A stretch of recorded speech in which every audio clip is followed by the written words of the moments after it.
অনেকের মধ্যে একটা ভুল ধারণা আছে, সেটা হচ্ছে যে আমাদের যাদের স্বাস্থ্য খারাপ বা যারা শুকনা তাদেরকে তাদের রক্তে চর্বির পরিমাণ কম, এই ভাবনাটি কিন্তু অনেকে ভেবে থাকেন। এটা একটা ভুল ধারণা। আপনার যদি ওজন কমও থাকে তারপরে আপনার রক্তে কিন্তু চর্বির মাত্রা বেশি থাকতে পারে।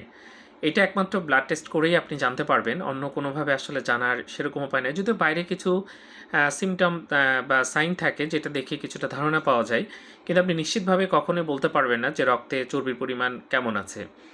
এটা শুধুমাত্র আপনি যদি ব্লাড টেস্ট করেন, আমরা লিপিড প্রোফাইল বলি, এই টেস্টটা করলে আপনি বুঝতে পারবেন যে আপনার রক্তে চর্বির পরিমাণ কেমন আছেন। আপনি শুকনা মোটা এই ধরনের কোনো কিছুর সাথে আসলে এটা সম্পর্কিত না। এবং এটা যদি বেশি থাকে রক্তে চর্বি, যে কোনো সময় আপনার স্ট্রোক বা হার্ট অ্যাটাক হয়ে মৃত্যুকে বরণ করতে হতে পারে।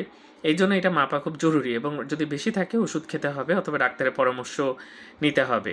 সুতরাং শুকনা বা স্বাস্থ্য ভালো, এটার সাথে কিন্তু রক্তে চর্বির সম্পর্ক নাই। ধন্যবাদ সবাইকে।